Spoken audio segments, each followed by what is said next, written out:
Donovan Smith has started 131 of 137 games over 8 seasons. Donovan, how do you do that? Oh, man, a lot of prayer, a lot of keeping up with your body, and, yeah, just taking care of yourself, living right. It's amazing. You're looking right. We're excited for you. Welcome to Kansas City. You are in your 9th training camp, my friend, but the first one with a new team. You were with the Bucs for the past 8 seasons, winning a Super Bowl with them. Give me the biggest difference, the one difference that you're really noticing from Kansas City to Tampa? Oh, man, I think the biggest difference is just the weather so far. You get a nice little good Midwestern breeze, coming through in the morning. But for the most part, just 2 different organizations. The Chiefs, they work pretty hard. Coach Reid is a Hall of Fame coach. And obviously, all his methods and stuff, it pans out and shows. So, we just a team that goes out there, works really hard, competes, and just looking to perfect everything to make sure that we get better, to make sure that we win. Now, you have Coach Andy Reid there. I feel like, Donovan, everybody thinks they know Coach Andy. He's so fun. He'll make the hamburger joke. He's tough. He's a winner, all of that. Is there something, and you got a smile on your face, so I know you got something for me. What have you learned, or what surprised you from being around him? He's not a man of many words. He keeps things short and sweet. Get to his point. You know what he means. We know what he wants. Without all the extra verbiage, and he gets straight to the point. Make sure you know. You know what it's like, my friend, to defend a Super Bowl win. You, of course, beat the Chiefs as a member of the Bucs. I'm sure that's not coming up in the locker room around there. You know, though, how tough it is to repeat. What did you personally take from that experience in Tampa in 2020 that you are bringing to that locker room and telling some of your new teammates? Just the mentality and the mindset that's needed to make sure that you get to those big games, later in the year. Making sure that you take care of everything that you need to often and early on. Being passionate about it, loving the game, putting everything into it. Because obviously you get back out what you put into it. So, just kind of those things, and then just, my personality and things of, the football nature that I feel like, a lot of teams may need. And, we just drive to push everybody. Accountability is huge there. And yeah, you can't get anywhere without having a strong team. So, we want to make sure that we build a strong foundation starting here in training camp. And that's what we're doing. So. Yeah, I love that. So I was at Commanders camp last week for the whole day, and they're like celebrating. Obviously, new ownership, they're happy. And all the guys, Jahan Dotson and Sam Howell and Ron Rivera, everybody's happy. And then I go, how is it with Bieniemy? And they go, because he's such a it's funny. Like, he's such a hard ass, like the smile sort of leaves their face, because he's like, no joke, accountable guy. And I know he's not there anymore. What does it feel like post Eric Bieniemy? Like, does it seem like a little weight off the old shoulders of everybody because he's so aggressive and serious? To be honest, I wouldn't even know. Yeah. I haven't spoken to a lot of guys specifically about him. But briefly in the conversations that did come up, everybody said they love him. In terms of who he is, what he wants for you, what he wants for the team. Different coaches and different players accept different ways of coaching and receiving those things. So he has his coaching style. It's not going to fit for everybody. It's just the way that it goes. But, if you're really into it and can put things aside and understand that it's coming from a place to make sure that, you get better and compete, it'll all work out for the best. But, from what I heard, everybody loved it. Donovan, who is your toughest coach? Oh, man, my toughest coach, college included? Yeah, sure.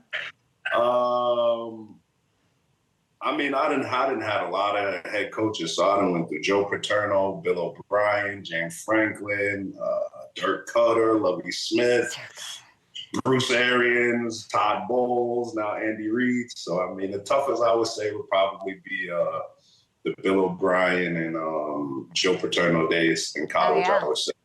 Yeah, so I was prepped and privy to all of this.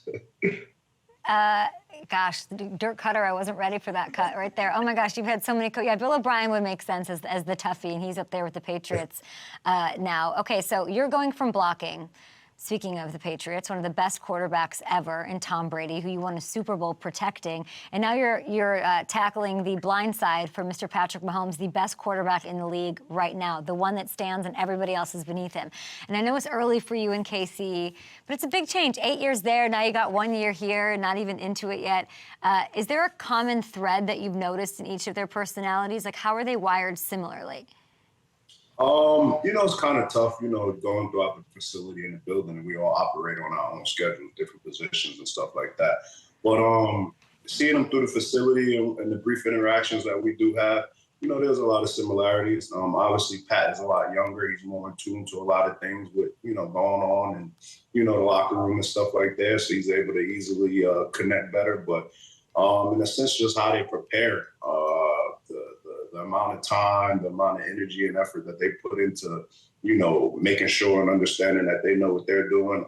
They're coaching all the time, players, to make sure that, everybody is on the same accord. So, that's the type of thing that you look for in a quarterback, to be able to, take control, make sure that he's on the same page with, the receivers, the O-line, and understanding, tight ends, all of these things. Because, it just brings everybody up to speed. But, hats off to him. He's an amazing guy. Obviously a great husband, great dad, family man for sure. So, you carry all those aspects into being a great player. You can't miss. You have a smile on your face, and I'm sure playing with Mahomes had a lot to do with you deciding to go to Kansas City, not to mention the pedigree, the fact that they're just like the team to beat in the NFL right now. I remember I got to interview both of them together, Brady and Mahomes, like 2 days before the Super Bowl that you won. And Mahomes, they had such mutual respect, but you could tell Patrick was like, oh my gosh, Tom Brady, like here he is. How many times has he asked you about Brady already? 0, to be honest. I mean, how many times is Jordan asking about LeBron, however you want to put it? Yeah. He's writing his own book, his own history books. Obviously, you have the respect for Brady for what he's done to the game. But it's the end of an era, and now it's time for him to take over and be that. So, and he is that. But it hasn't been many conversations about Brady, from at least to me, from him personally. So, but it's all about him. He controls his own destiny. Like I said, he's a great player.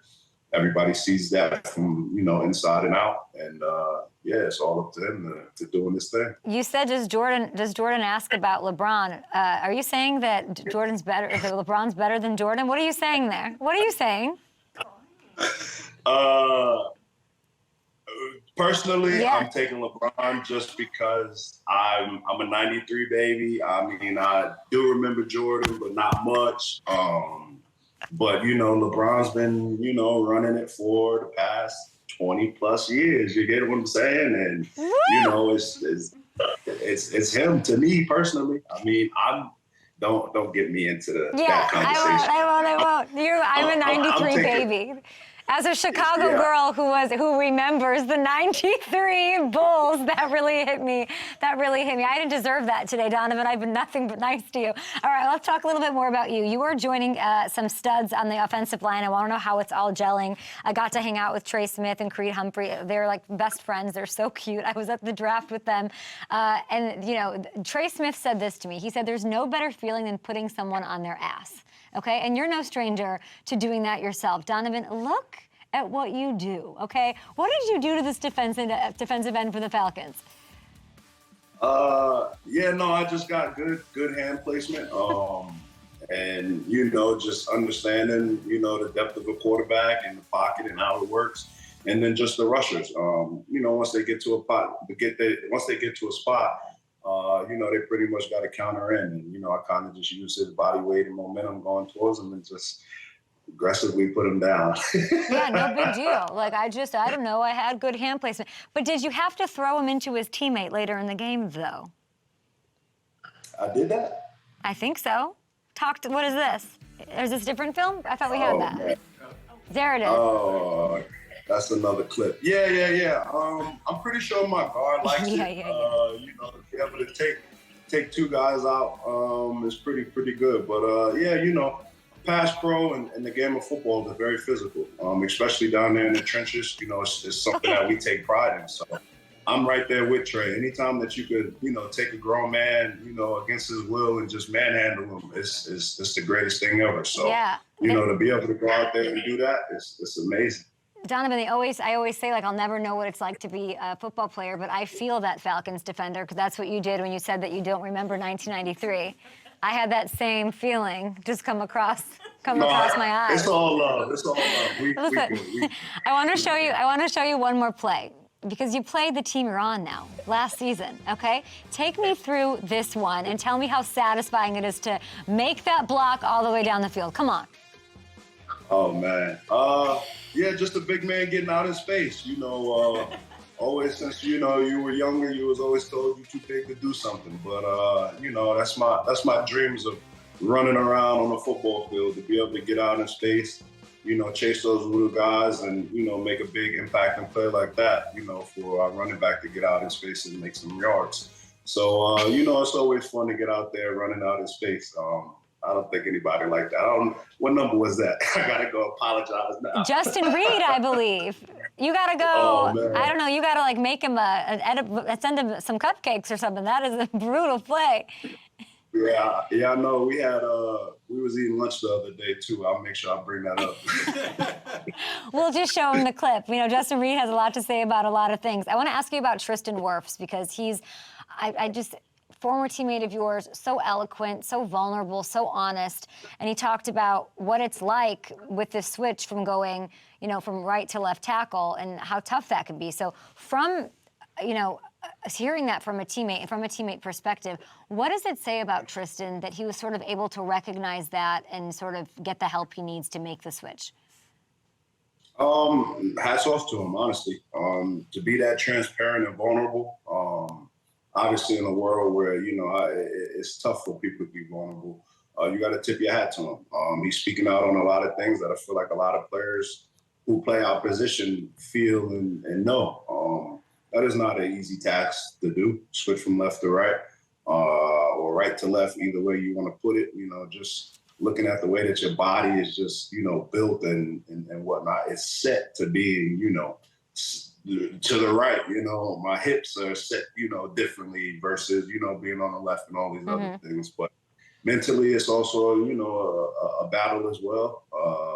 Because obviously, if you feel like you thrive at a better position, on the left or the right, and then get switched over, you have thoughts of production on what's going to happen, and, all of those things. But like I said, hats off to him to being able to speak out on this and advocate, specifically for how he feels mentally and emotionally inside about the game of football, because it does give a lot. I think this is the only sport that I think can take you through any and every emotion, as a human being. So, to be able to do that and voice those things is huge to him. And I'm proud of him for doing that.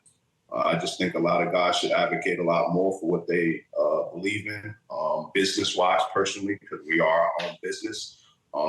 As a player. And, I think he's going to do great there on the left side, though. But, I just feel like a lot more guys should advocate for what they really believe in and stand true to it. It's really well said. What would you tell Tristan? What advice would you give him, and what gives you the confidence to say he'll be great on the left side? What do you know that we don't? I know how he works. I know how we work there in Tampa and everything. We're going to make sure we put everything, out there and get all the kinks done, and we're going to find the weaknesses and work on those. So I know wherever he's feeling and whatnot, I'm with him 100%. Don't be afraid to reach out no matter what. If you want to just, complain and just need an ear, I'm always there. But, at the end of the day, it's our job. We're going to go out there and make sure that we perform at our highest ability, highest level. And he's a baller. He's going to do great. They still got to go through that big boy. So I got no issue. Once you get his hand on him and everything, they still got to go through him. So, and now the guys in the AFC West have to go through. I'm just picturing 8 years in Tampa, and I think training camp's in Tampa, and you get to like go to the beach. I know you're saying it's hot. And then Donovan Smith walks up with these 2 suitcases to St. Joe's, where there's like no Wi-Fi internet, there's barely a grocery store, and you showed up. Like, was it fun? What was the best part of this Chiefs camp that's known for being a tough camp with Andy Reid, and just like, it's just you and like Travis Kelce? Like, what are y'all doing? Yeah, it's actually pretty humbling.